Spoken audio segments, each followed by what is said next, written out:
Welcome back for another episode of Test Technique, brought to you by DAU. Today we are going to answer the question, what is a test and evaluation master plan? We'll cover who writes the TEMP and how it is used. Let's get started.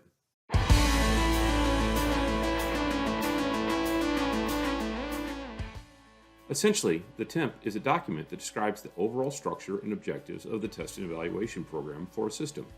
It articulates the necessary resources to accomplish each phase of testing in accordance with DoD Instruction 5089.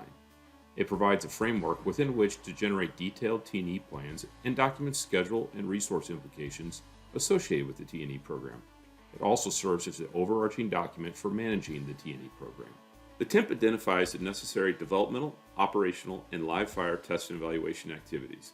It relates program schedule, test management strategy and structure, along with the required resources to key performance parameters, key system attributes, critical operational issues, or COIs, and critical technical parameters. The TEMP includes an evaluation framework that shows the correlation or mapping between decisions, capabilities to be evaluated, measures to be used to quantify the capabilities, and test and modeling and simulation events. The TEMP includes objectives and thresholds documented in the Capability Development Document, or CDD, evaluation criteria, and milestone decision points. For multi-service or joint programs, a single integrated TEMP is required. Component unique content requirements, particularly evaluation criteria associated with COIs, can be addressed in a component-prepared annex to the baseline TEMP.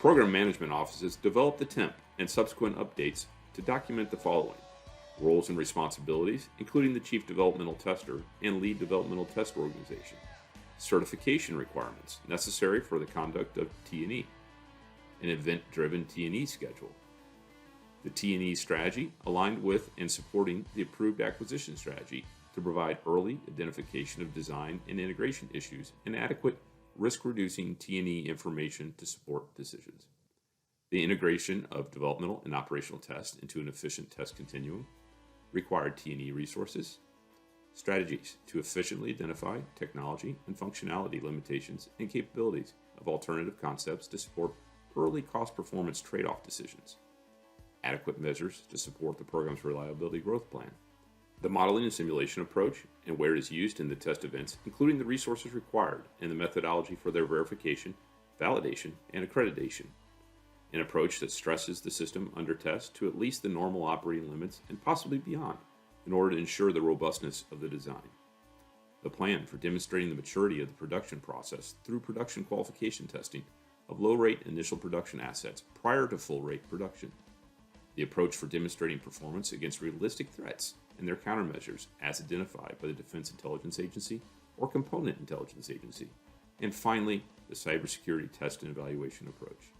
The Test and Evaluation Master Plan serves as an executive summary and provides a developmental and operational evaluation framework to identify key data that will contribute to assessing the system's progress towards achieving requirements.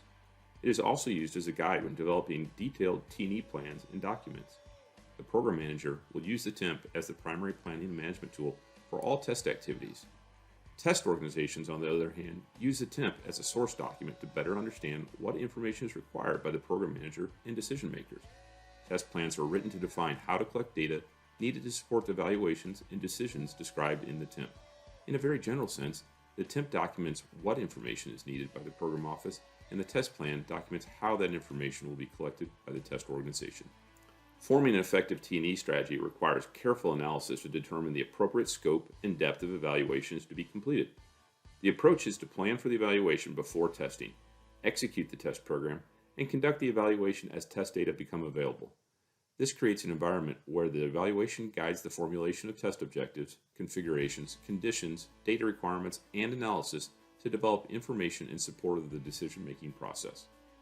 I really hope you found this video helpful. If you did, be sure to click that like button below and don't forget to subscribe for more great content from DAU. If you would like a follow-up to this video, let us know in the comments below. As always, thank you for watching.